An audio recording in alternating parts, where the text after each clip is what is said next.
Hi, everybody. So, I am super excited about the interview that I have coming up for you. I was able to speak with Marilyn Manson's friend and former personal assistant of several years, Paula. Paula has been involved in a number of different creative ventures in the entertainment industry. Uh, she's worked on a number of films. She's a huge film enthusiast and also sometimes model. But she was Marilyn Manson's former assistant for a number of years. Paula met Manson in September 2002. She started working for him as his personal assistant in fall of 2005. And she worked for him in that capacity as his personal assistant on and off from 2005 to 2009 and then 2012 to 2016. And even in the years since then has been involved in his life and doing, jobs and so forth for him as well. And so she's had a long relationship with him and was around him in a number of different occasions and hung out with him one on one and got very close to him. And she was around Evan Rachel Wood. She knew Evan Rachel Wood. She knew Gabriella, so she knew a couple of the main accusers. And Paula has not only a lot to share with us about what Marilyn Manson is like, but also her opinion of the allegations. And spoiler, okay, she supports him totally and believes the allegations are ridiculous. So it's going to be a really interesting interview. I'm so lucky that she trusted me with this. Of course, I have verified her identity, and you can find her on Instagram, and you can find her on Twitter under Paula Baby, and you can see some pictures like these. This one was liked by Marilyn Manson here. And if you go on her Instagram, you can see some things like this. This is a portrait of Paula that Manson painted for her and gave to her, which I think is really cool. And she also has some great stories for those of you interested in the Amber Heard Johnny Depp situation, because not only did she hang out with Johnny and Amber with Marilyn Manson, but she was present at the 2015 Thanksgiving dinner, the really infamous one because Amber claimed that after everyone left, Johnny beat the shit out of her. And so you remember, some of you, that there was a video that was submitted to the UK court. And on this video, it's of the Thanksgiving gathering, and you can see Amber Heard there and her dad and Raquel and Johnny Depp and Jack, but you don't see Marilyn Manson, but you hear him laughing because he's the one who's taking the video. And next to him, there's a woman who's also laughing, his guest, and you never see her face, but you see these long red fingernails and you hear her laughing. And that's Paula. So Paula and Marilyn were very, very close, and he would take her to different, social events and things, and they spent a lot of time alone together. And so she met Amber and hung out with Amber, and she has some interesting stories. They're nothing like earth-shattering, but they are really interesting. I was like, oh my God, because I didn't even realize that she had met Johnny or Amber until we got the interview going, and then she starts telling me this stuff, and I'm like, wow, so interesting. Okay. So without further ado, I hope you enjoyed the interview. I did have a little problem on my end with my Zoom image. I'm still trying to figure out, I'm a new channel, trying to figure out some of these kinks or whatever. But Paula's Zoom was great, and she's beautiful. As you can see, it's very obvious why she's a model and works in the industry, because she's gorgeous. And she's gorgeous inside as well, and I think you're going to see that. Okay, so enjoy the interview, and as always, my interviews like this and my Manson material, it's not monetized because it's considered to be too controversial for YouTube advertisers. And so, if you enjoy it, you can donate even $1 to PayPal, Patreon. But if not, just make sure to like the video and comment in the comment section. It's really helpful. And of course, subscribe and turn on the bell. Okay, without further ado, please enjoy the video. All right, bye-bye. Okay, so Paula, thank you so much for being with us tonight. Tell us, I guess just to get right off the bat, to tell our viewers what's going on. Tell us how you know Marilyn, and does he go by Marilyn Manson or does he go by Brian, first of all? No one calls him Brian. It's always Manson. Oh, okay, Manson. All right. I like that. So how did you meet him, or how did you become his personal assistant? And what years were you his personal assistant? Well, meeting him was kind of like an amazing experience. And how I became his assistant was just as weird. I met him for the first time in his gallery opening out in Hollywood. And I had been a fan since I was 11. And I went just primarily to see his artwork. And I didn't know he was going to be there. So I went with a group of friends and we're in line, and there's two separate lines. One just to go into the art gallery. The other one, you buy some merchandise there and then you can have it signed by him. So I'm like, oh crap, I gotta make this happen. I had like $5 in my pocket. I borrowed $10 from the people I was with, and then undeterred, I had to get $5 more. Street to this piercing tattoo studio, and I knew somebody that worked there, and he happened to be there. And I was like, hey, Richie, anyone who knows me knows how much of a fan I have been. And I was like, hey, Marilyn Manson's down the street and I have an opportunity. Can I just borrow some money? He's like, well, how much? I'm like, just $5. He's like, okay, sure. And I've never been so happy in my life to get $5 from anybody. Is So I that, ran back. I was going to say, like, is that something that does he show up a lot at events like that, or was that pretty unusual that he would be at this event that you went to? Well, I had no idea. So I didn't, Right. like set out to meet him at any point before. So, but I think because it was such a new venture for him, he wanted to be out there to promote. So he made sure he was there and, sign things for the fans and stuff. So I get in line, inching closer, and knowing I only had a very minute amount of time to speak to him, I wouldn't let him talk, and I said, just shut up. I'm going to say, I just poured my little heart out to him. I don't get emotional. I'm very stoic, but I just started crying and like, What were you he, saying? Like how much his music had meant to you, that sort of thing? I don't remember exactly because it just came out. And he was really nice about it, and he tried to calm me down and have a little bit of a conversation and sign my book and my poster. And then that was the first encounter I had with him. It was very amazing. Now, that is amazing. And I know what you mean about, like, you meet this person that you're such a fan of, and then you behave in such an awkward way, or because so, and I don't want to take us off course because I know the viewers want to hear from you, but I met Martin Sheen once, and for reasons I won't even get into, but he's a hero of mine. And I feel like I'm the sophisticated person in some ways, like intellectually. And what did I do? I ran up to him and I said to him, there's this movie that I love, Apocalypse Now, that he was in. Oh, yeah. And I said to him, like, breathlessly, I was like, I've seen Apocalypse Now 200 times. That was my introduction.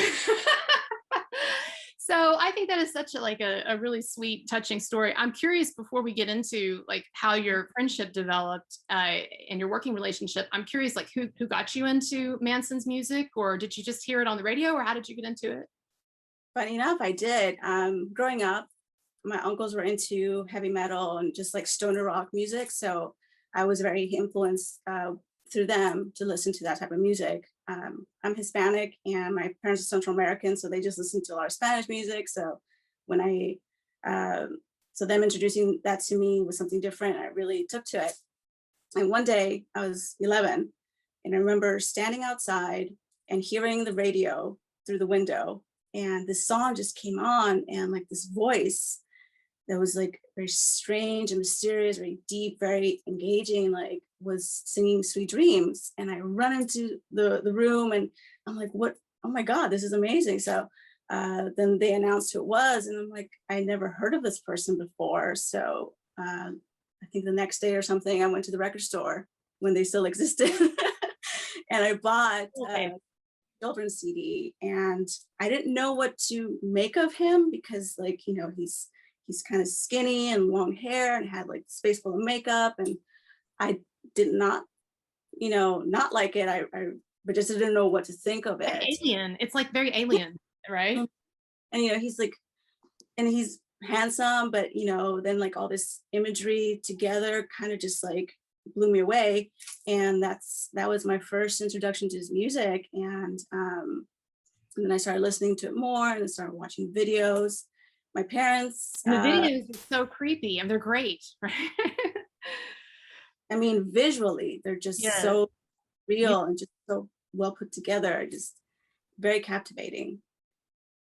And then And I can see your aesthetic. I can see your aesthetic back there too, and why you'd appreciate. I love it. I love it. Love it. Thank you. Um, so okay, so you got into the music, and then you had this awesome chance encounter, and where you kind of poured out your heart as a fan, and he was very cool, it sounds like, about it, and not at all dismissive. And then did you hear from him soon, or was it a while? It was a while. I mean, he at that time was, I think, in the golden age of grotesque era. So he was really busy with that record. And then he had a lot of music videos and touring in the meantime. So I saw him once again. And then the third time is when we actually really connected. It was at Hot Topic, and it was another signing. I knew he was going to be there this time. And so this time I stood in line, and I was almost there, and I could see him.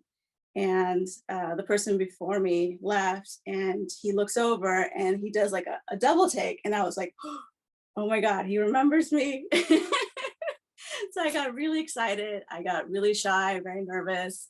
And then he's like, hey, I've been trying to reach you, because I had given him my information the second time. And he's like, where you been? I'm like, I've been here, and I got like all tongue tied. So he's like, Yeah, I bet. yeah. He's like, can I have your number again? I'm like, sure. And for a split second, I totally forgot like what my phone number was. I gave it to him, and then I left the store, and I kid you not, I had to sit down on the escalator because I was just so flabbergasted that this encounter went as well as it had. Right. And then he was taking you seriously, not just as a fan, but like, wanted to talk, wanted to hang out, or he'd made an impression, right? Right. Mm-hmm. So that very same night, he called me, and we spoke at length on the phone. And he called me several times after that, in between, the times he could. And it was, I was so looking forward to these phone calls that I, at the time, only had a landline. So I would stay home just so I wouldn't miss a phone call of his. Then I eventually got a cell phone, and I could leave my house and go about. You could leave your house. Yeah. No, I mean, I totally get it. I totally get it. Yeah. I mean, and he was really interesting to talk to. He had always a lot to say. I'm curious, just in sort of in general, what is his? I mean, I've seen a couple of interviews with him, but what is his demeanor like when you're just chatting with him? Is it kind of, he seems in the interviews sort of thoughtful and kind of subdued, maybe a little bit, and quiet? Is that how he comes across when you're talking to him? Well, when I would talk to him just on our own, he does love to talk. So there's no really interrupting him. Daddy. But he's very articulate and a great storyteller. So, and he's very calm, when he speaks, and nothing crazy. I mean, he's very, I guess, stoic would be the word. Yeah, he's not, I guess I asked that because sometimes, we wonder if the persona is the reality of the person, like if he's hyperactive and stuff. No. But it sounds like he's similar to what you see. He's very, very easy to talk to. He's a great person to be able to have a conversation with, for sure. Even if sometimes just one-sided. I got you. I think that's a funny detail. When I love the hand stuff. Okay. Yeah. Show our audience. This very LA gangster thing. It's not. It's cool. It's a cool aesthetic.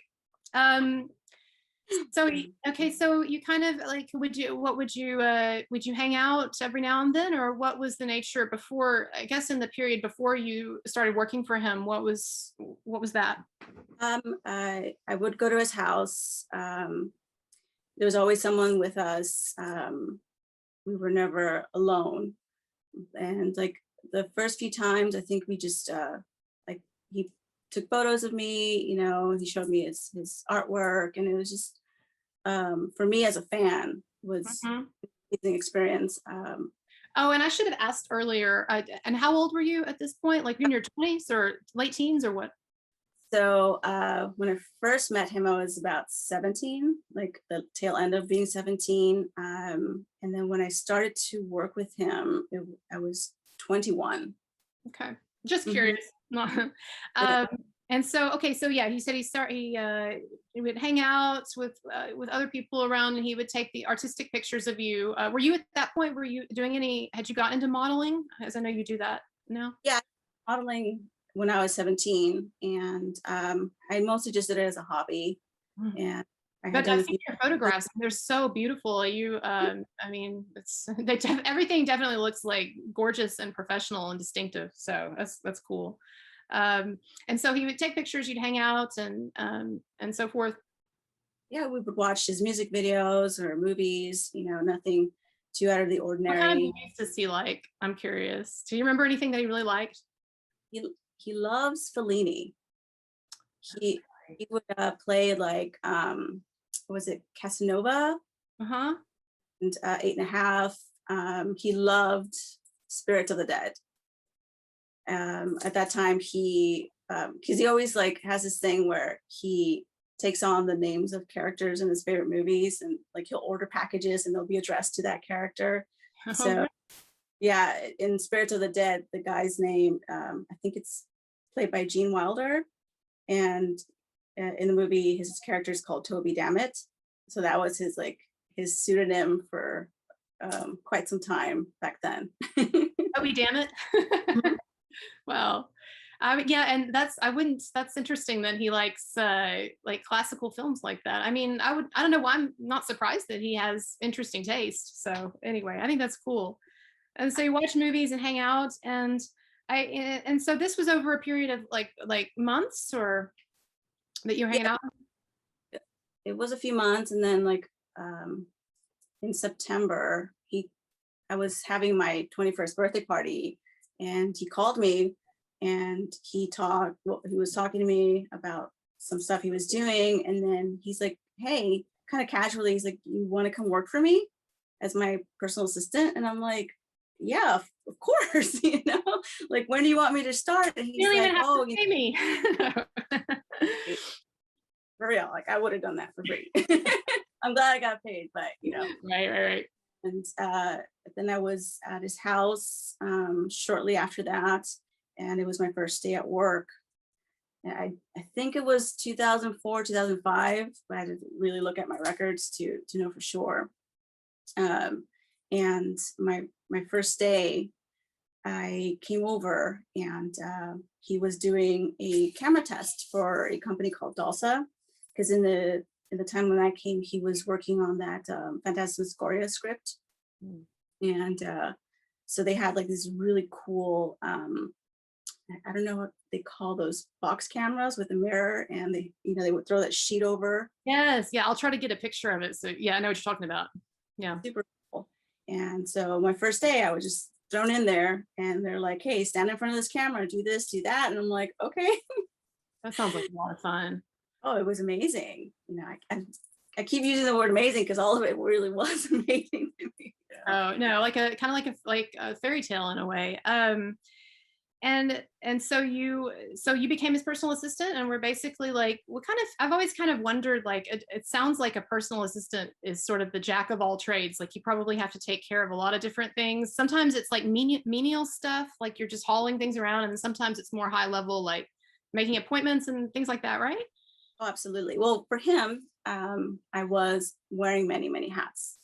And at the time, it was more of an analog time. So GPS wasn't around, Uber wasn't around, Postmates, like if had I had all those things, or even Amazon, my job would have been a whole lot easier. So, Yeah. I was chef, I was chauffeur, I acted as maid every once in a while when it needed. Like for me, nothing was beneath me or above me. Like whatever needed to be done, I did it. Right. And for him, it was just a lot of grocery shopping, picking up food, going to Blockbuster to get movies before Netflix was around. You were, Um, and I'm sorry, and how long were you his personal assistant? so I'm thinking it's like 2005 to on and off till like April 2016. So I asked that because, and I know that we're going to talk a little while about these allegations, but Mhm.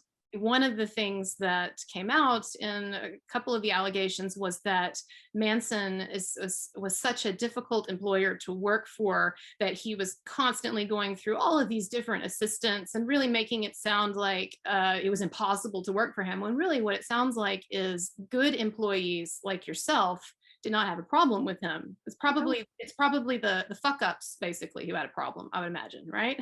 Well, I think a lot of it has to do with, someone kind of like me who was a fan or had heard of him, looked at it more as an opportunity to advance rather than understanding what the job was really about. So if you were there just to climb the social ladder, that job wasn't for you, because it was long hours and It's hard being a personal assistant, right? really, you have to be available to the person you're working for. And if you don't have another vested interest other than your own, like you want to see this person thrive and be creative, then it really, like the weight of responsibility really mounted up. So unless you were in it to do a good job, then I wouldn't recommend working as a personal assistant for anyone, really. No, there's such a, I think people need to, sorry, I'm adjusting this here. I think people need to understand too that it is normal in in employer-employee relationships to have disgruntled employees who are upset because they feel like they're not respected enough, or they're not appreciated enough, or they're being asked to do too much, or they're not advancing or getting paid what they want. I mean, my parents owned a business. It was no big deal, their business, but their biggest issue was how to find good employees, because so many of them had psychological problems and there were all kinds of things, right? And lazy and what have you. So I think that it's important to, again, to recognize that people like you who had a great work ethic and the right attitude and, were good people, did not have issues working for him, right? I mean, like I said, I did anything and anything that needed Right. to be And he never, I guess what I'm saying is he never gave you a hard, because some of these allegations make it sound like, or they explicitly say this, that that there's this environment around him of people who are almost afraid of him. And I know one of the allegations said that when people sometimes when rock stars or directors or famous people would come over, then everybody would basically have to zip their lips and act like they were happy being around him, when really they're scared or they're uncomfortable. And that is just not, that's not the situation that you would describe, right? I mean, I personally was never afraid of him in that sense. There were times like he and I would probably not see eye to eye, or, up for days and like exhausted, and him too. And like he has so much pressure to Sure. deliver, a record or whatever, that sometimes things get heated, but I was never afraid. Absolutely not. Right, right. And I think that people just have to, they have to keep that in mind, that these like high pressure job, you're working for someone who is like, the cream of the crop in terms of wealth and influence and stuff. And so it's not a job for the faint hearted or for lazy people or people who are only interested in their own self advancement. And so I could see how if you had an attitude about it, Manson gets after you, why didn't you do this, or I told you to do this, or this was supposed to be done yesterday, or you, like you said, you've been up all night and cranky or whatever, and then people take that the wrong way. And anyway, it's a human dynamic that happens when you spend too much time doing anything together with anyone. right. So, I know that my viewers listening to this are the thought is going to come up. And so I don't mean to be crass or anything, but you did not have a sexual relationship with Manson, correct?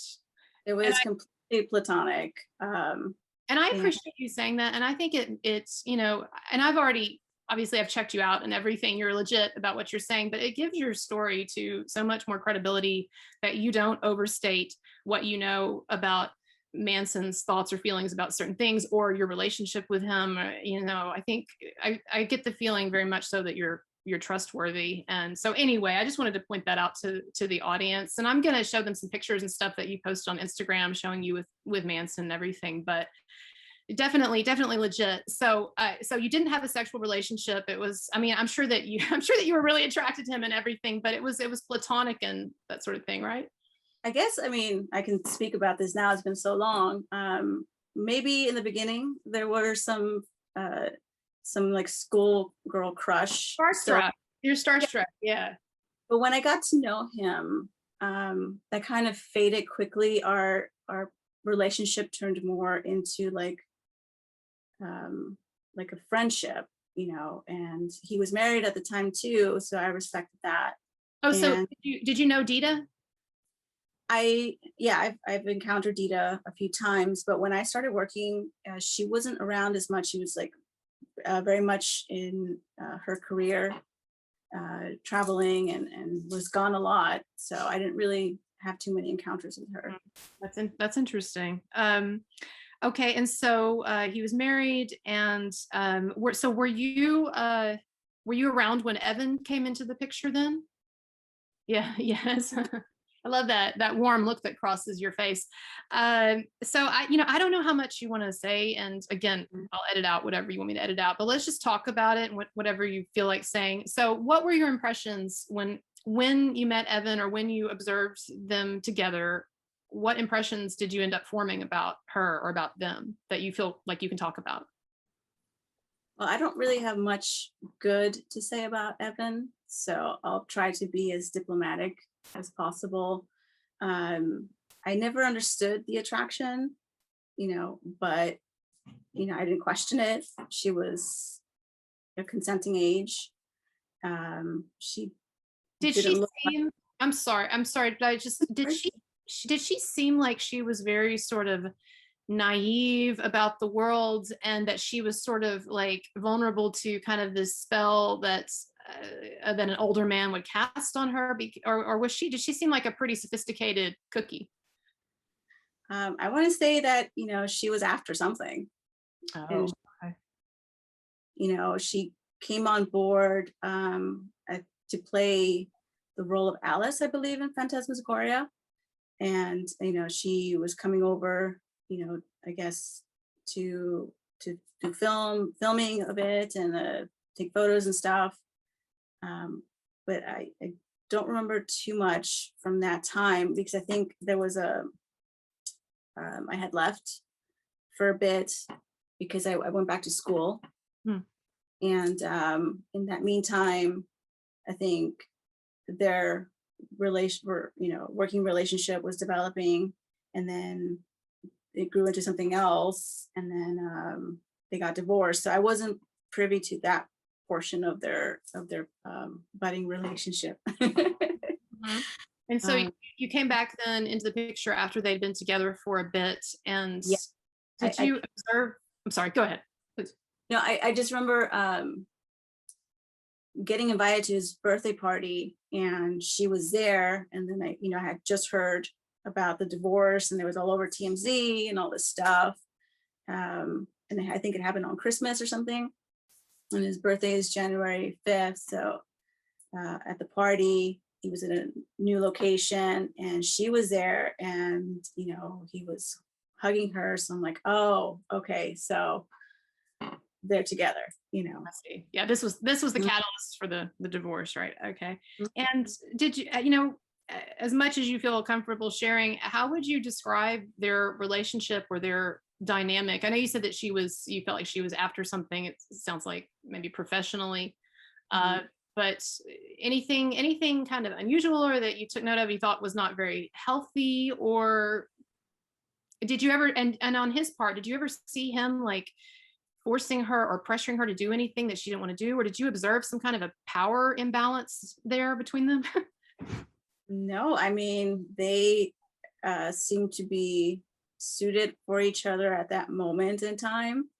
Um, she sold him, I think, on a fantasy, the Lolita fantasy. And he went for it. I think him being kind of on his own with Dita traveling a lot, that left him open. And she came in and, she showered him with attention and, I guess made him feel a certain way. And she tried to be whatever he wanted her to be or what she thought he wanted her to be.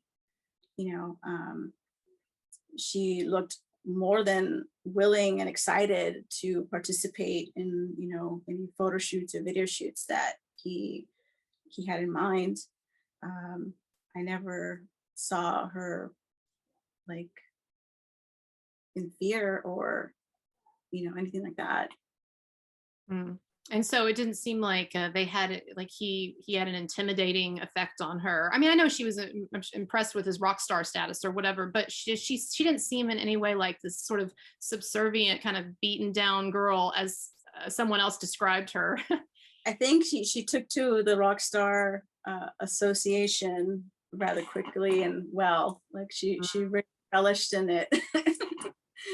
She had the attention of a lot of people then, especially looking the way she was and how she presented herself, and then being with him, like people were talking and taking notice, and she liked that. Did you notice, or were you able to see the relationship deteriorating in its final stages? Were you around, or are you not really in the picture as much when that was happening? Well, he was touring a lot, and I didn't go with him on tours. I don't remember too much about them spending time together at home that much. She was gone a lot too, he was working on a record. So like, I don't recall ever seeing anything that was amiss, everything seemed like what couples would do. They go out, they do things together. I mean, that's why it's so surprising to even hear her say that she endured such serious crimes, like her, she had her own apartment, she had her own vehicle, she had her own money, she was working. They stayed at this place in West Hollywood called the Pally House, which is like a hotel kind of residency type situation, so all their needs were met. Like, I just, I don't know where any of that could have happened at that point. So I don't know. You never observed anything that you thought, did you ever observe anything between Manson and a woman that he was dating or hooking up with that you would say is abusive? I'm not talking about like, you get in a fight and you scream at somebody, but I mean, in terms of the kind of sexual or physical abuse, like when they talk about sleep deprivation and stuff like that, are they really just saying that like he liked to stay up late? Just being dramatic? There's a lot of exaggeration in those claims. I'm not someone who would ever tolerate physical violence against anyone, especially a woman. I grew up in a household that had that. And, it was my father who tried to do that with my mom. And I ran to my grandma's house and I called the cops on my own dad. Like, I have no loyalty to that kind of behavior. And I've never witnessed it happening from him to someone to that degree. Like, I know some people say, well, he's fought other band members on stage, but Manson on stage has a lot of energy, and there's a lot going on, and there's arms flailing and legs akimbo. So right. And it's a kind of performance too. I mean, what he might do to, I'm very like leery of someone who is like goes to a Manson concert or is performing with Manson or whatever and is like surprised when there's some kind of shocking thing that's done. Right. I mean, well, he's a product of the 90s. Like, you know, Right. that was his job. It's always been his job to get a rise out of someone. Right. Know? Right. But with the sleep deprivation, he was a night owl. Right. Know? So I don't And understand. that's what I read into Evan's claims and Esme's and some of the others about sleep deprivation and some other things, is that they're really basically like describing things about him that they don't like, or things they didn't like but that they never spoke up about. Well, like, like being the air conditioning on, at a certain temperature, to control them. Like he he's a bigger man. He's, in stature, and, he'd like to drink. So when you do those things, your body temperature goes up. So, he didn't like to sweat. He didn't. So he kept it cold. I knew to expect that, even after my first encounter, I always bring a jacket, and I was free to leave whenever. So I don't understand how that could possibly be put into the same category as like real abuse. That's just a complaint like that you don't like. Right. So. Right. So Evan and Manson broke up, and then what happened after that? Did he date, I guess, a number of women, or did he have a steady girlfriend? I don't know, actually. Well, when he was with Evan, he was monogamous, and then they broke up. They broke up, I think, twice in that 3-year span. So, my memory is kind of hazy to the timeline of that, but he dated, I want to say, like maybe 2 girls in 2009. And then he got back with her in after that. But I just before that, I don't remember him having another girlfriend. So I just don't know which time that was when they broke up. Yeah, no, that's fine. Now, did you ever meet Esme? How he dated Esme for just not very long at all, really. I know they were friends for a while, according to her testimony. But did you ever meet Esme? I did not. That was in the period that I took a hiatus, and there was a big reason why I decided to step away. And I had only seen Esme, I think, once at outside of a concert venue. She was there to see this band that I'm a fan of, and I know her face, but I've never met her. But I saw her, and I just thought that was strange, and that was about it. That's my only encounter with her. Now, we've talked a bit about this. You were around during the time when he was dating Gabriella, right? Yes. And so, and I've talked in another video about her accusations, and basically her accusation is that she had this pretty short-lived relationship with Marilyn, but she claims that it lasted for several months. Is that right? She claimed 6 months, and just I was going to set it up for the audience. So she claims 6 months that she dated him, and then she claims that the first weeks were nice, and he love bombed her and all of that, and then he basically turned into this monster, and he was locking her up in rooms and sleep depriving her and raping her and all of this stuff. So, what do you think about that, or what was your impression of her when you were around her? Again, she wasn't someone that I would have been friends with, so I never really spent too much time with her, like one-on-one, to get to know her. But this is the second time you've mentioned basically that you were kind of perplexed at the attraction between Manson and someone that he was seeing. Like you said that about Evan and then about Gabriella, and I'm just curious, do you have any idea what he was seeing? And I know Evan is beautiful and Gabriella's, pretty and everything, but like if these were people that you would say you wouldn't want to really associate with, or kind of troubled, as it turns out, in hindsight, troubled people, what was the attraction there? Or you don't know? I don't know. I at the show, I think in Santa Ana, um, they brought her over, and then he started talking to her, and he said something like complimented her pink hair, and that was it. And then after the show, they were in the back of the bus, and you know that was it. I wasn't in there with them, and then she got off, and we continued on the road, and then he was in the middle of a tour, so I think he went to Northern California, then LA. I don't remember seeing her in LA, but that show was really busy. And then she joined us at the show in San Diego, and she watched, and we all hung out at the end of the night on his tour bus. And it was, I didn't get it. She was not his usual type, and but they got along, and we all Yeah, welcome. there's lots of things obviously about attraction. Nobody can ever really explain why anyone is attracted to anyone, but I think it's interesting. And so did you ever observe things that were sour in their relationship, or it didn't seem like she had a big role in his life, really? No, I don't really remember seeing too much of her. She That's claimed why 6 months. Now you have a kind of a problem with that timeline, right?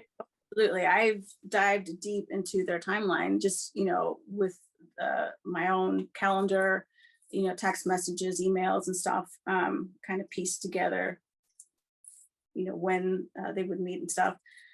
So they met October 20th, and then saw each other the 26th of October. So that's what, like 2 days. Manson didn't come back after the end of that tour. He went straight to Europe, and I joined him. She wasn't there until maybe like sometime on the middle of the month, and she came like for a relatively short trip.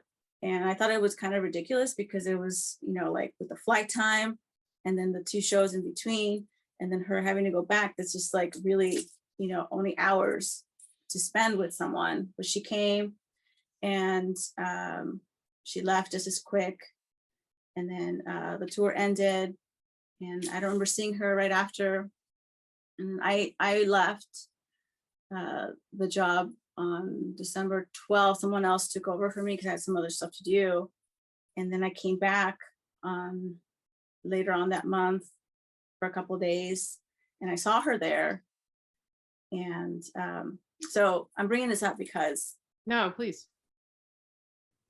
so by the time December hit, Manson was still seeing someone else, and they were there, at least from what I can account for, in like maybe a couple weeks in December. And then in her statement, she says that she went to the hospital, because she tried to kill herself because he canceled plans on her. And then she was 5150, which I don't believe that's true. But so Yeah, I'm and I talked about that in the prior video with the text messages, right, where she's texting you, asking sort of good naturedly, like, where's Manson, or is he okay, or whatever. And she supposedly has just been locked up in 5150, where you don't have a cell phone, you don't have access to texting or whatever. So it doesn't make sense. And but like she had to go to through his assistant at the time, and then go through me too, so I thought that was kind of strange. Oh, because you're saying she had to make multiple calls, is that, or text? Okay, yeah. So it's not like they're giving her like one phone call or one text or something, which they don't even. I mean, I did from what I read, you're not even given your cell phone. But and then so what you're saying, it sounds like you're saying, is that she claims that she was dating Manson longer and more exclusively than she really was, right? Because by that point, they maybe had seen each other a few days, and then she tries to kill herself, which I mean, like, that's a very strong manipulation tactic. Because people do that, they, especially around him, they all want to say, I'm going to kill myself if I don't have the attention that you were bestowing upon me. So, so if that's true, then that's just kind of intense, a very intense reaction for someone that you have only known for a few weeks, really. So then October 8th, January 8th, I have a receipt, and I was there where they ended up getting matching tattoos. So, Oh, so like, she claims that they had this big break and that she had to go to the psychiatric mhm. hospital, and then and then as it turns out, they got tattoos not long after, right? Yeah. Right. December 25th, she's in hospital. January 8th, she's at his house getting matching tattoos, And I don't know if she made him aware. I never heard any of this. So maybe he felt bad and he's like, hey, let's get, tattoos. Let me make up for, me canceling on you. I don't know. That's just the only Mhm. conclusion I can come to.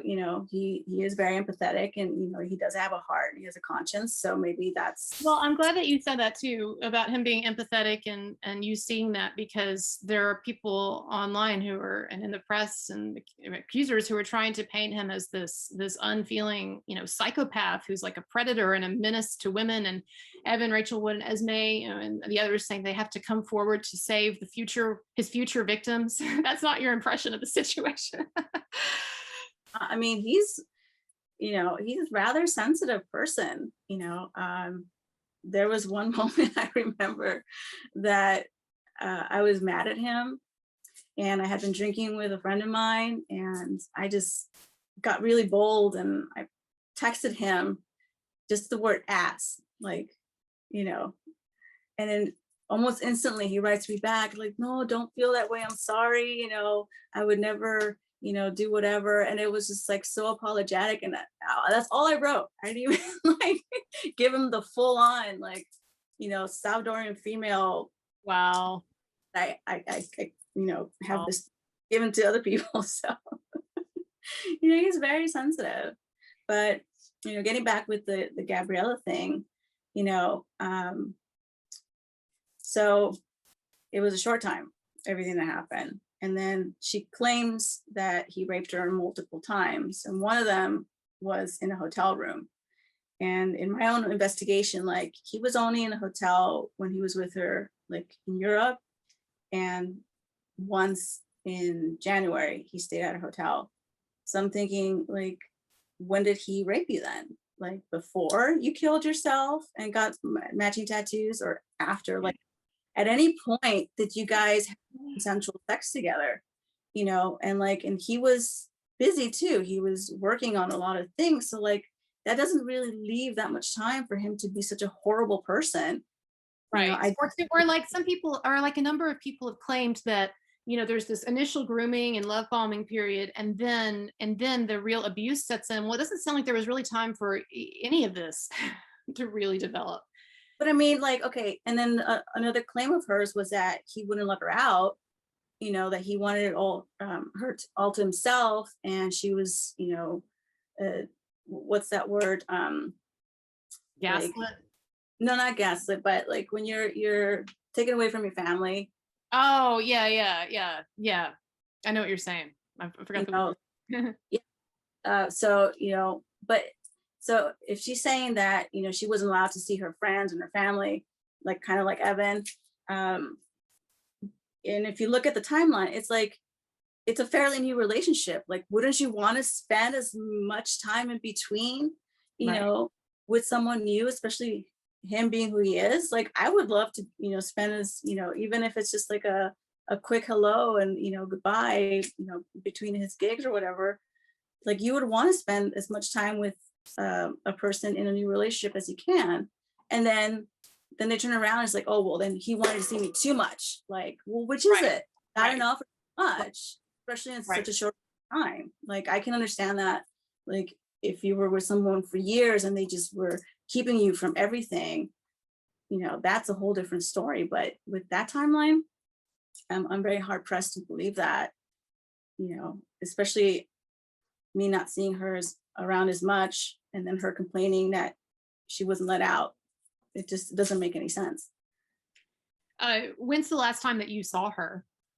I mean, I don't mean the date, but I mean, did you see her after the matching tattoos, or? Yeah, I think he and I went to the movies, and then she came over after. I don't remember her being there. I don't really remember much of her at all, and I hate to laugh Right. at that. The point, It's yeah, that seems to be the overall point here, is that this she was really was really misleading people about the extent of their relationship and the length, you know, and how long it lasted, and well, a lot of things.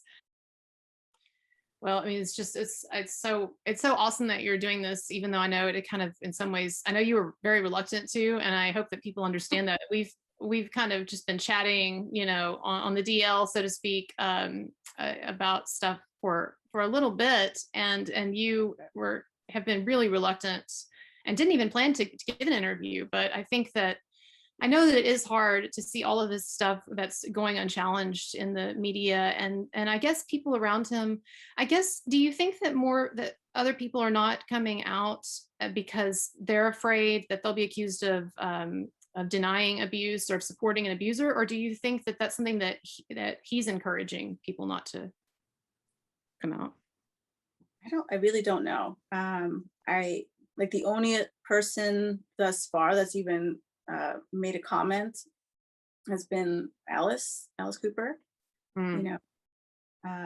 You know, Johnny is embroiled in his own thing, so Right. Oh yeah, no, I understand that.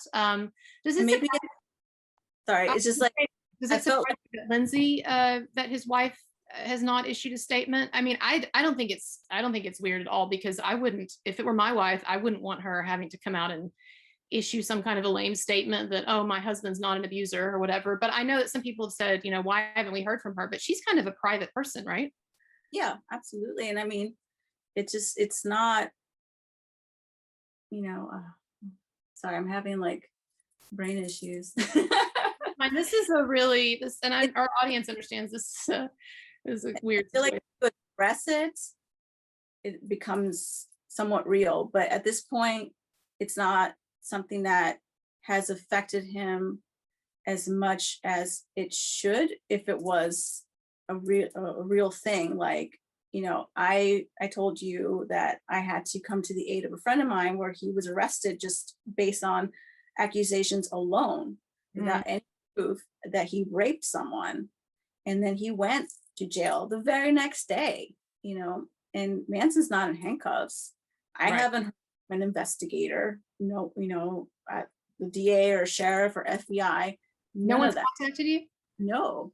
Interesting. So, to me, so in a way that kind of made me more comfortable coming out, at least speaking about him and my experience with him, because I don't think any of it is true. And if there's any truth, it depends on the context. And, there was consent behind it, as far as anyone could tell, especially after so many years have passed. And, now it's an issue. I just don't understand it.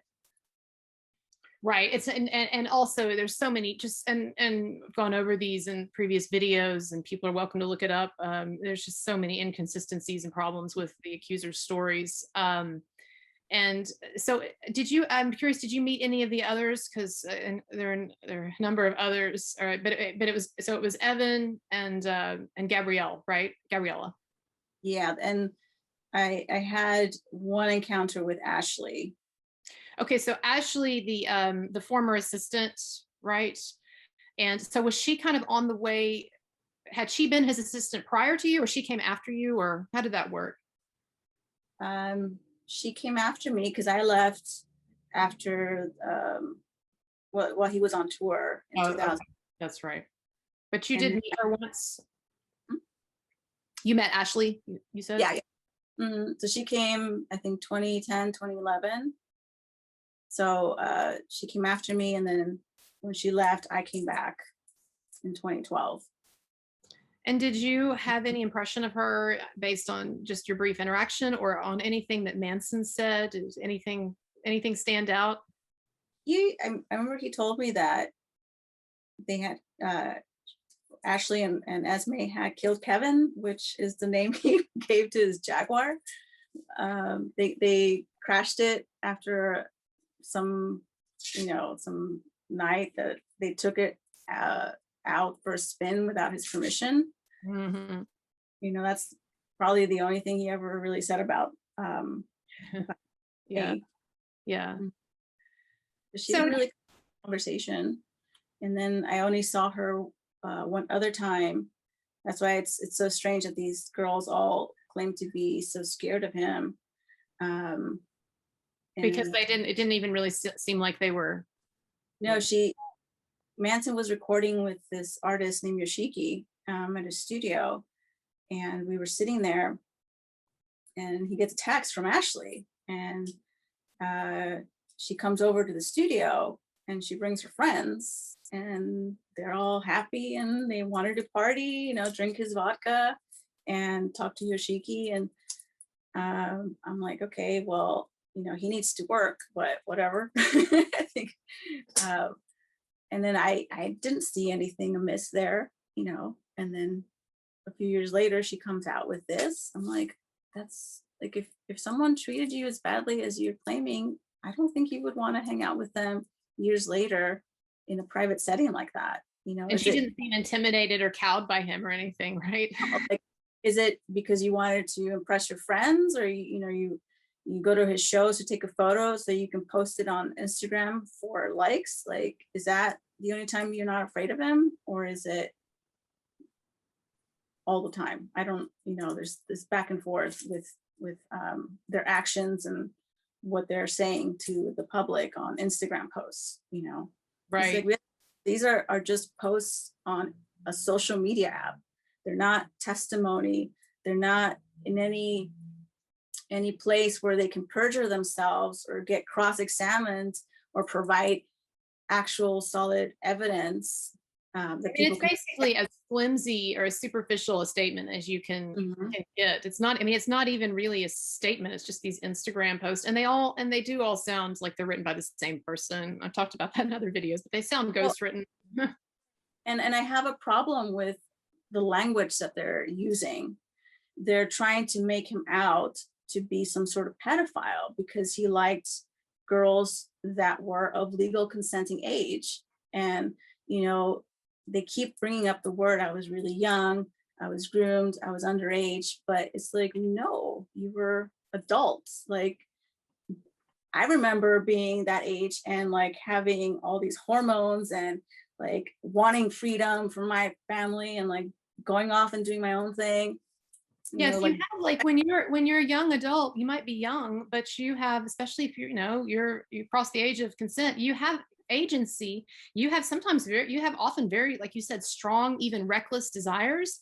And also I have a problem with the idea that a relationship with a girl who's 18 or 19 and a man who's in his 30s, well, the power is just on his side. What about her power as a younger, this whole Lolita thing, but this as a younger, like, really attractive woman, like that, there's no power there with that. It's just all on his side. I remember, like, I mean, what were you doing that whole time from birth to 18? Like, your job as a person is to develop, to become an adult, to live on your own and start your own life. Like, I remember being manipulated as early as like 5 and 6 years old. Like, we all know these things. Like, I just don't understand it. Like, how they're trying to present themselves to be so naive when they knew what they were getting into in certain aspects of relationship with someone who's high profile and who's edgy, whose lifestyle is edgy. I guess it sounds like he wasn't even that edgy. Well, it's because that's the way that Rose McGowan, in her autobiography described him, and they're kind of painting watercolors and sitting around and stuff. So, like, he loved to just watch movies and hang out. Like, he's like an introvert, like I am too. So he would stay home a lot, and it was sometimes kind of like pulling teeth to get him out of the house, and instead he would have people over, where he would isolate them and trap them. That was the word I was looking for. That's part of the whole problem, is that these accusers, they knew that, especially with this coordinated rollout, they knew that it would get them all of this publicity. And you go to Esme's Instagram, and she's got a link, at the top to her New York Times or interview, and it's like she's treating it almost like it's an acting credit, right? These interviews. Well, there was like 2 of them too that went straight to the Sun to give out their statement, and that's a tabloid. Like, Right. not even Right. a credible news worthy site or anything. So Now, did you observe that that BDSM was that a big, not that there's anything wrong with that, but was that a big part of Manson's life? Like, I know one of them alleged that he had a glass closet that he used as a cage to keep the girls in. It's like, did you ever, you're laughing, so I guess not. oh God, I hated it when those girls came out with their stories. They were from that time period when he was in that awful apartments above a liquor store in West Hollywood. Oh, really? Yeah.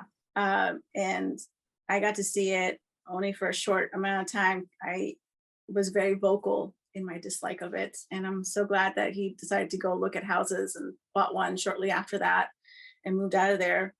But that particular bad girl room that everyone's referencing, or rape room, as someone else called it too, it was a recording studio booth. So I don't remember it ever having a lock. And for the most part, it was full of boxes and stuff and just random things, So wow.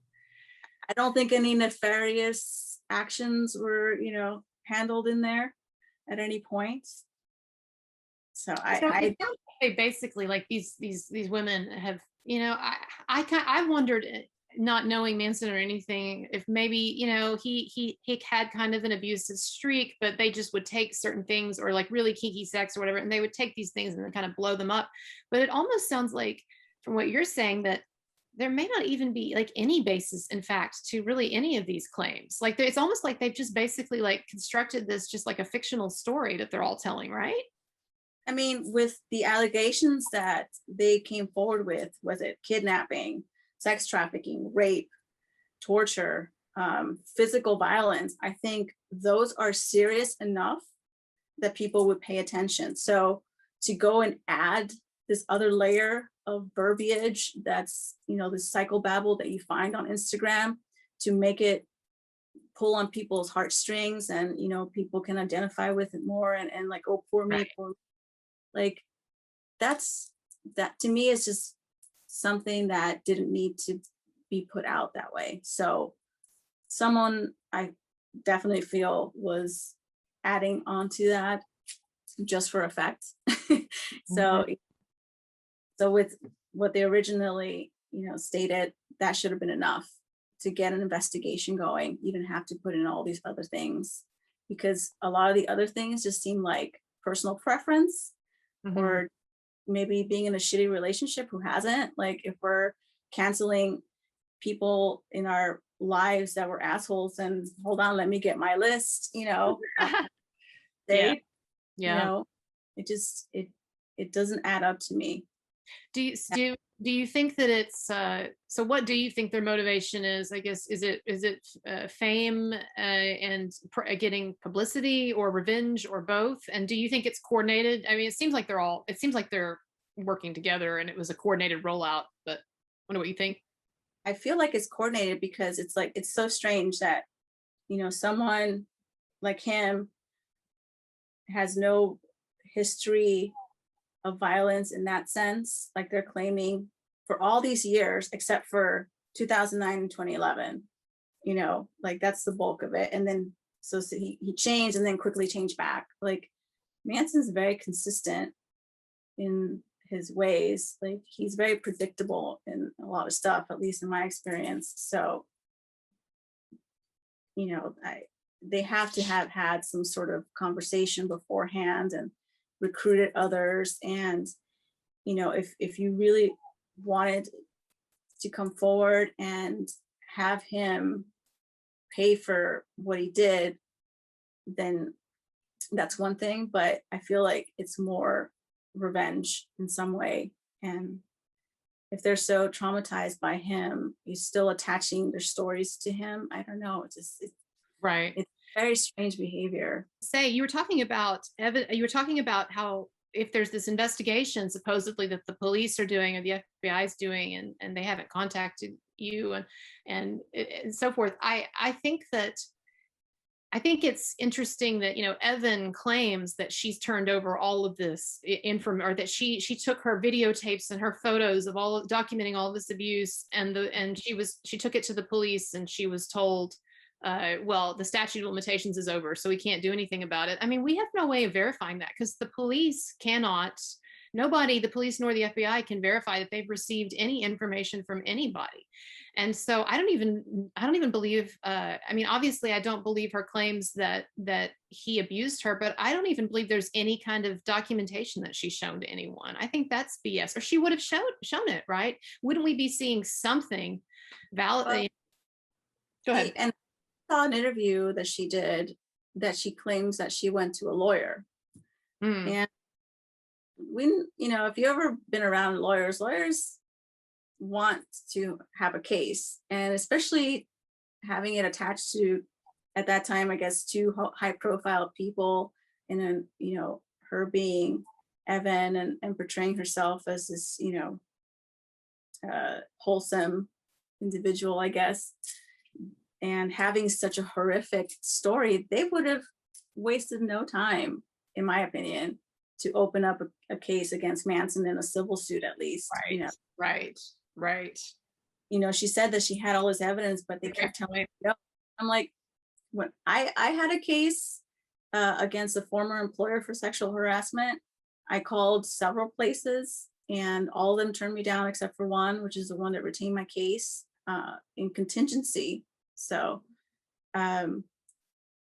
it's like, okay, that was such a small case, and, you know, I'm not anyone in the news or the media, but her, like, anyone would have lined up to represent her in something like that. So remember when all this happened too, I had someone telling me, like, oh, you know, get a lawyer, stuff's going to get really bad. And, you know, if his record label dropped him, and then if his management dropped him, they must have some serious stuff. So they're like, prepare. And I'm like, what could it be? Like, I just can't remember anything happening at that severe, like anything like that happening that would entail an investigation to happen. And then nothing's surfaced since then. So I don't know what it is that she claims she has. And if she's only showing it to the investigators, then, well, we all have to wait and see. Right. Yeah, it's almost kind of amusing to me, the idea that now, you know, there'd be FBI agents scurrying around trying to validate these bananas claims, but who knows? Yeah, who knows what's really going on, or if there is an investigation, or the extent of it. I mean, I don't know, but I hope that they contact you. So I guess that, do you feel like Manson is going to get through this, and that, just kind of like with the Johnny Depp case, that it'll take some time, but that it will sink in that these are bogus allegations and he will be vindicated? I mean, I guess that's your hope, right? Oh, I would hope so. I mean, I don't know what his plan is, and whatever he decides, I'll support him in any way that I can, whether he decides to not say anything, you know, fight it, bring up a libel slander suit, whatever, you know, so long as, you know, this serves a purpose in his life, whether it was to, like, you know, cosmically give him the shake that he needed to wake up from whatever stupor he was in, you know, and gets him back stronger than ever. Because, you know, that's kind of what he faced during the Columbine. Right. And he, you know, did his thing, and then he came back so strong with, like, some really amazing albums and tours and stuff. So, you know, hopefully it'll serve its purpose in that way. You know, I want to see this. You know, I have this crazy conspiracy theory that I know is not the case, but I still like to just entertain it. Is, that actually, one day we find out that it's Manson who's behind these allegations because he's wanting to be like, culturally edgy again, and so actually he's gotten in touch with these, with ex-girlfriends and stuff, and he's like, we're gonna do this hoax. No, I don't think that's the case. I don't. But hey, when you're No. when your reputation is really, and your image is built around being a cultural iconoclast and being edgy and having people hate you to a degree, this may not actually be bad for his brand, as long as, I think, and he will end up being vindicated. I think people, I've been surprised at how many of my comments on my videos are positive, and how many people do recognize that this is fishy and are using some common sense. So I hope that whatever the media is doing, I hope that more people catch on to that. I don't know. But it's just so strange nowadays. Like, I mean, I guess what's always happened, if you have a story and you're willing to put your face in front of a camera and attach your name to it, they'll put it out there without really looking into it as much as they should, because like people can say all kinds of things without any repercussions. Like I looked up what these girls would be facing if everything turns out to be a lie, and there's nothing. There's no laws. There's nothing that they're not going to go to jail.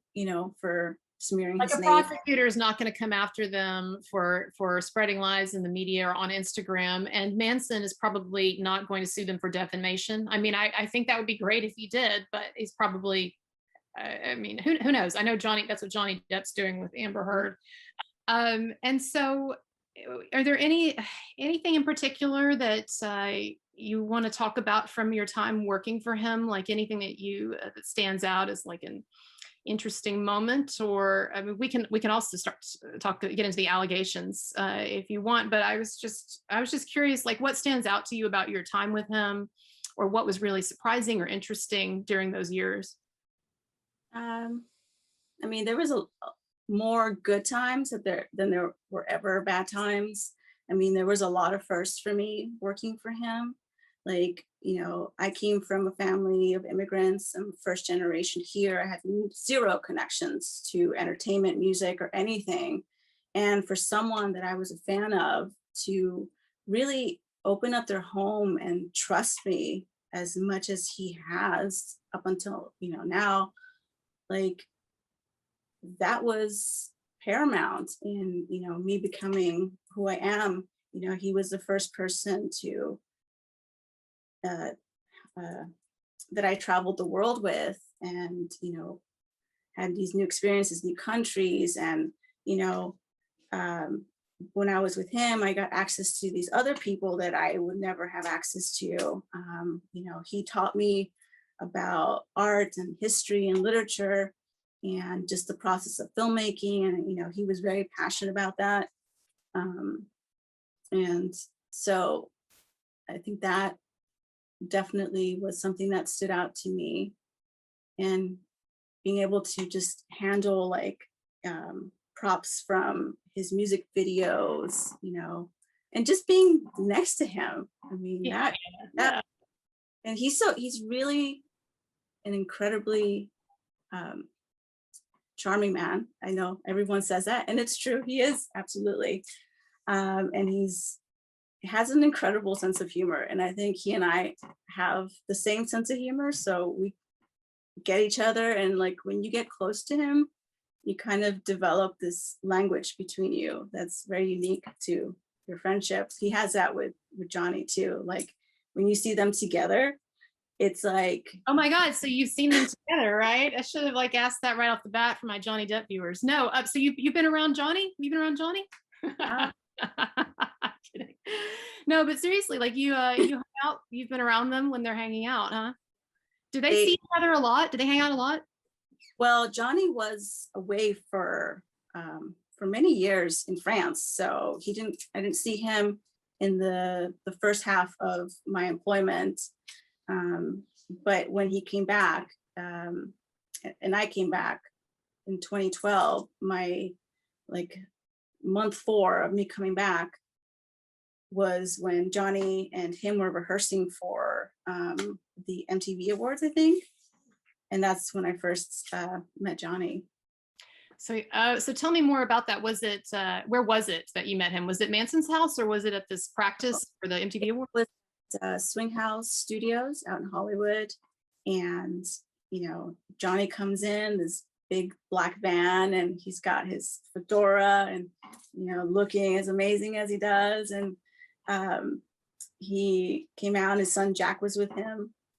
And he walks over to me, and I kid you not, I felt like Baby in Dirty Dancing when she first meets Johnny Castle, and I carried a watermelon. So Johnny asked me, Manson's all, oh, she, you know, she watches my cat, and you know, she works for me. And he's like, oh, well, how's Lily? And I'm like, she's good. And then the cat, right? The cat's named Lily, is that right? Oh, okay. So the cat, Manson's cat, is the same name as Johnny Depp's daughter, Lily. Yeah. That's interesting. Lily Rose, yeah. Yeah, I don't know which one came first though, but I know. Hey, so like, they really are close then. Like, are they almost like best friends, basically? Is that? I would say, yeah, they're definitely best friends. Yeah. Wow. And I guess that, I mean, I don't know if you've ever been around Manson when he and Depp discussed the whole controversy or Amber Heard or any of that, or but I'm just curious, has Manson ever said anything like to you about the situation with Johnny Depp, or that's not really something that's come up? I mean, he just, you know, he did bring up how messed up it was. And, you know, I think one of the nights that was in question on his case is when we were at the penthouse for Thanksgiving dinner, and she claims that he hit her after everybody left on that night. And it's just like, what? Like, that didn't make any sense. You know, we were all having a great time. You were there the night at the penthouse with Manson and Depp and Amber Heard? Is that what you're saying? So you've met Amber Heard? Oh yeah. Oh my God. Oh my God. This shows my viewers how poorly I've researched this interview, that I have this like gold mine here. So what were your impressions of Amber? Can you tell when you are around her that something's a little off, or no? Or no? Well, my first encounter with her was backstage at the NAMM show that Johnny was playing at with the Hollywood Vampires. And I remember seeing her backstage with him, and you know, there was still like, I guess like the first couple of months, or you know, the first part of the relationship. So they were very lovey-dovey. Yeah. Yeah, but she was just like wanted to monopolize his time, and like, you know, he'd be talking and then she'd like bring him over, and she was like all over him. And like, I don't know exactly how to feel about that, because like, you know, I did like him, but you know, I respected that he was in the relationship. But it stuck out to me that she just wanted him to herself. It just, you know? it seemed unusual to you. Yeah, it didn't sit well with me. And then the night at the pen, well, I had dinner another time, but it was very brief. Io was there, kind of keeping an eye on what was going on. You met Io? I said, I mean, I didn't really talk to these people. They didn't seem like people I really wanted to. So, sorry. I know, it's for our audience. It's funny because she's here to talk about Manson, obviously, and now I'm just like, but I can't help but go down these paths because I'm just amazed. But so anyway, so you're at the penthouse that night, and you're saying that, but you saying you had met Io previously, or was Io there that night? No, Io was not there at the Thanksgiving dinner. It was me and Manson, and then there was Amber, Johnny, Amber's dad, and her mom, and then a few other people. I don't know who they were. I think Raquel, she was there. And I found it strange that none of his family was there. You know, it was just her friends. Mm-hmm. And then like the security guard team too. And then she was drinking quite a bit. And she says she doesn't like to get drunk. She testified to that in the UK court. So you must be mistaken. on that. But that kid was bragging about how many boxes of wine she orders and likes to drink, and I'm like, That, yeah. So that, I mean, that's oh surprising. my God. Well, okay, I'm gonna get back to that in a second. I have to ask, so did Manson ever say anything to you, like before everything kind of fell apart with Amber? Did he ever say anything like he got the sense that there was some abuse or there was something off, or I don't really like that woman? Or did he seem like that Manson was totally okay with Amber? I mean, I don't want to speak for him, what his feelings were, but I don't remember hearing from him anything like that. I think in a sense, everybody was kind of happy that Johnny was happy, you know? Yeah. So he, like, real feelings towards her or any real thoughts were just kind of kept inside. At least that's what I think. Right. And that's what Johnny has actually said in his testimony, is that he basically hid it from everyone, unfortunately. Is there, like, was your impression that Johnny Depp is a super, super laid back, chill guy? Because, Amber would have us believe that he had her on this super tight leash and she was scared of him and intimidated and stuff. And that he had this monster, this raging monster that would come out sometimes, this Jekyll and Hyde personality. But did you ever see anything like that? No, I mean, he was super sweet. He was a consummate gentleman. I remember having like this noir moment with him at his recording studio house, looking through my purse and my glove fell out. And he picked it up and he's like, "Is this yours?" And I was like, "Yes." You're like, Johnny Depp is handing my glove back to me. Oh, I bet you must have had many surreal experiences. And I would love for us to talk again sometime if you feel up to it. But you never, so you hung out with Johnny and Manson, and Amber was there, and you think Raquel was there, and this at the penthouse the night that Amber then claimed that he attacked her later that night, right? I don't know which night because I'm not that familiar with the case. Yeah, it was one of them. And she was drinking, and Johnny seemed really sad to me that night. And I understand why. He was very somber. He was, not his usual jovial, happy self. And I then later found out that it was because Betty Sue was in the hospital. So I remember him being sad, and then I thought it was odd that his wife was, having the time of her life, drinking and not really paying attention to her man, And is she a pretty obnoxious drunk, or a kind of sort of a sloppy drunk? Well, I've only been around her once when she was drinking. Okay. Yeah. But yeah, she seemed like she was rather rowdy and, out there. And at one point, I was very uncomfortable because she sat next to me, and David, her dad, sat next to me. And they were just like talking to me, like making me feel very uncomfortable, like in a very, I hate to say it, but like a very like almost coming on kind of way. I thought that was really weird. And so wait a minute. So people are gonna freak out over this stuff. I know this seems so inconsequential, but so you're sitting here, and I guess Johnny is somewhere else, or he's at the other end of the table or something. He was trying to deal with whatever Betty Sue issue was, I think. Oh, so he was like not there, on the phone or something. Mm-hmm. Okay. It was a loft, and there was upstairs. So gotcha. So you're at some point in the night when he's not really around, you find yourself, I guess they kind of gravitated toward you or whatever. And so you're in between Amber and her dad, and they're interacting with you really intensely. And you're saying it's almost kind of had a weird sexual feeling to it. I didn't like it. I really didn't like it. Do you remember what they were saying, what you were talking about, or not really? Not really, because I just like wanted to get away from that.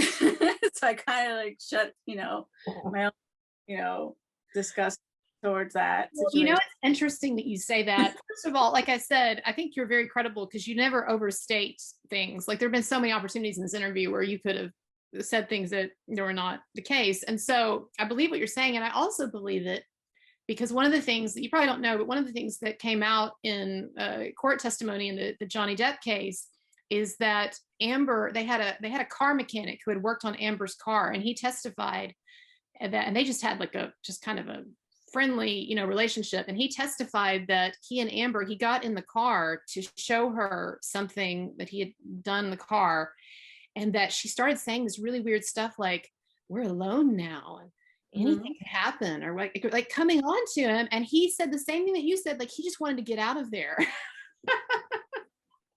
Even if like maybe the thought of like, okay, if I have to go through you to get to Johnny, maybe, but even then I was like, no, I don't want to go even through that channel, like, no, I will go at it another way.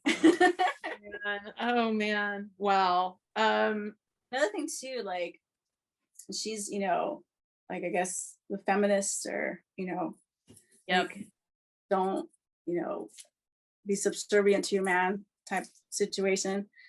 So I get up to get some food, and I serve Manson's plate, and she had a problem with that. And she's like, "You don't have to do that."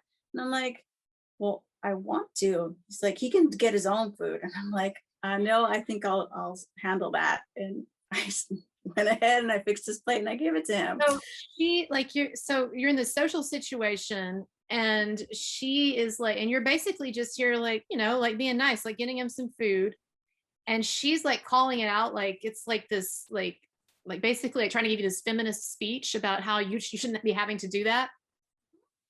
At least that's how it came across to me. And I'm like, it's just, he's my friend. Like, I want to serve him his food. I know what he likes. He trusts me to do it. So I'm going to do it. It's just, Right. being like a good host, I guess, in a way, at our own party.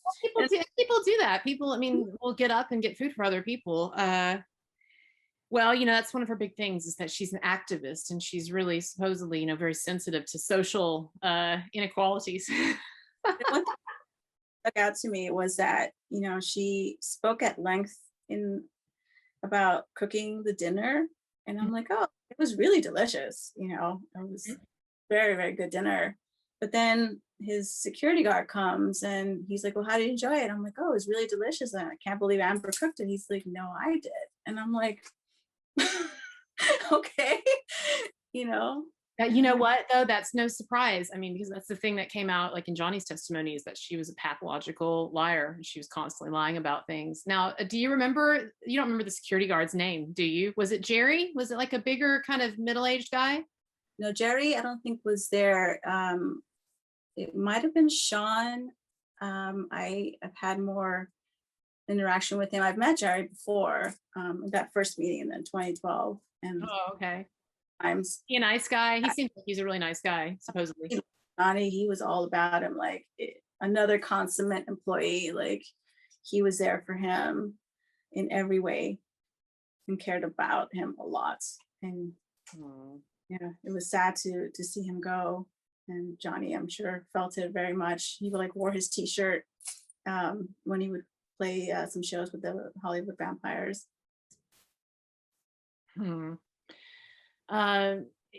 Anything else before we move on? But anything else you think our Depp viewers would be interested in? So Johnny, his mom was sick, and so he was kind of away at points during that night. And then when he would come back to the table or to the party, it was basically like Amber was kind of oblivious to the sad state that he's in. She's just like drinking and having a good time and trying to seduce you with her father. No, I'm kidding.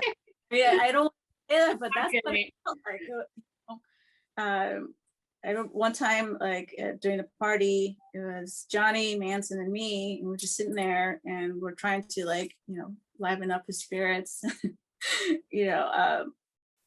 Manson wanted me to make him laugh, so he's like, "Hey, Paula has a joke," and I turned to Johnny, and I'm like, I'm really, really scared that Steven Tyler is going to get in trouble if he goes into the wrong neighborhood, because have you seen his toes? Or his toes are like gang signs. Did that give any credit? Because they were talking about his toes, so I said that that was a perfect. Put out there. Did that make him laugh? Did he crack a smile? He did. Oh man, it's just so stupid, but I wanted to smile a little bit, but yeah, Well, and I and like the idea that Manson was there, like, sorry, I'm messing with my hair. I like the idea that Manson was there, like trying to cheer him up and being, and I think that's really cool that they're good friends. It sounds like their temperament is very similar. And now, by some strange twist of fate, they're suffering the same mhm. persecution. I mean, I think that is just weird coincidence. I'm not one of those who sees a conspiracy or connection per se in it, although I'm just not wading into that one way or the other. But it is a weird twist of fate that you have these two really good friends in the entertainment industry, and they both have these angry ex-girlfriends, who maybe have personality disorders, but angry ex-girlfriends who are on a campaign of destruction against them in the media. It's crazy. It's so crazy. I wonder if it's happened at some other point with other people and it was just not as well advertised because everything's going down on Instagram. Well, I think part of it now is that things are just with we're at such a crazy point now with media and social media, and so it's taken like a dynamic that was always there and it's just really like blown it up. And then, like you said, the journalistic standards are really bad, and nobody's going out trying to expose this. But I do think that it's happened in the past. I mean, I'm not going to wade into the Michael Jackson case here, but as I've said before in other videos, his attorney always said that people would just be shocked at how many frivolous, like, lawsuits and accusations and all kinds of stuff are constantly being thrown at these big stars. And I don't know if Manson experienced that or not, but I mean, I know that somebody who has kind of a weird image like Michael Jackson, he had people suing him for all kinds of crazy things that he didn't do. Did But you I hope, like, go well, I ahead? just hope, after all of this, like there's some repercussions that people will face for making accusations, like in this big way at some point. Yeah, I hope so. I wonder if Manson could sue them or has considered suing anyone like Evan Rachel Wood for defamation, because that's what Johnny is doing, and that doesn't always, it's not foolproof, but it backfired in the UK trial. But so I guess one more question I want to ask is that this is just kind of in general. You got to be a lot closer to the life of celebrities than any of us will ever be, and I'm curious, what were your impressions of that life? Is it, I know it has a lot of great aspects. Were there negatives too? Did you ever feel like sorry for Manson or feel like he was kind of lonely, or what did you observe about what that life is like? I mean, I definitely know it's not for me, because I had my own aspirations in modeling and acting, but once you're in that world, you kind of see how everything operates, and it's just like a lot of it is disingenuine. There's no real connection with anybody. Everyone's trying to climb up that ladder, and you scratch my back, I'll scratch yours, but mine itches more, kind of thing. Right. Everything's like very transactional and narcissistic and superficial and cold. Right. I mean, that's what you're saying. Yeah, and I just wanted to say that I'm going to show some pictures of when I introduce you at the very beginning before we even talk in the interview. I'm going to show your pictures and stuff from Instagram. Is that okay? Like, kind of introduce you to people? I can send you the ones with me and Dita and Evan if you want. That would be amazing. And just in general too, I just wanted to kind of show off your pictures because they're so beautiful and everything. And do you still pursue like acting and modeling work, or what are you up to right now? I do model, but very sporadically. I don't really like photo shoots for some reason. Oh, Like, really? all You set up, and then if you post it on Instagram or social media, people don't want to see the same photo set. They just want to see like one photo and they're over it. So all this goes into that. I do a lot of just background acting and like do bit parts here and there, and I'm comfortable with that. I don't like to be like I like hiding in plain sight in a way where Mhm. you don't realize you've seen me and all these things. you know um like I try to have my feet in both worlds where I one day I'm having dinner at the chateau with Manson and whoever And then the next day I'm like helping my mom take her recyclables out to, get them turned in for cash, like I don't necessarily like to pursue the limelight, I like to find the happy medium because, being around Manson, you would see a lot of people just coming in and hanging on. And, then you have it's a lot of pressure. Like him being an artist, if you're any way creative, you understand like the really high highs and the low lows. And then having, uh, your own personal life being in turmoil, like that affects you in a lot of ways. And he, a lot of time didn't have the option of just turning it all off and taking a time to breathe. He was Well, expected to.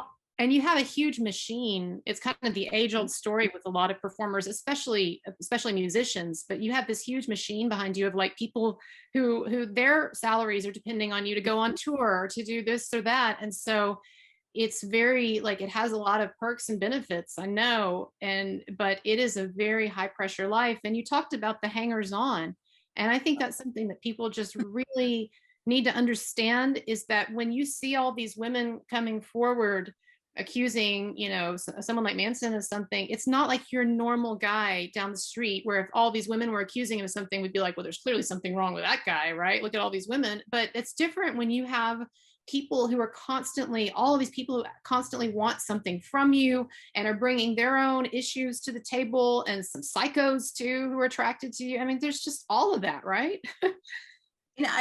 In a way, after being friends for so long, I tried to kind of be a gatekeeper in some small sense. Like, I would try to talk to him and be like, hey, I don't know about this person, but at the end of the day, he's an adult and he makes his own decisions, and he has a soft spot for people and he wants to see the best in everybody. And he's way too trusting. Like I can't imagine like handing over the keys of my house to someone and they come in and do whatever they want, unbeknownst to me, or like handling very sensitive information like he does. Like that, to me, Because that their lives get so big that they have to have a team to manage it. But then you give up with that, you give up the privacy and the independence and stuff, right? absolutely. I can't. There's no way. I like my little private life.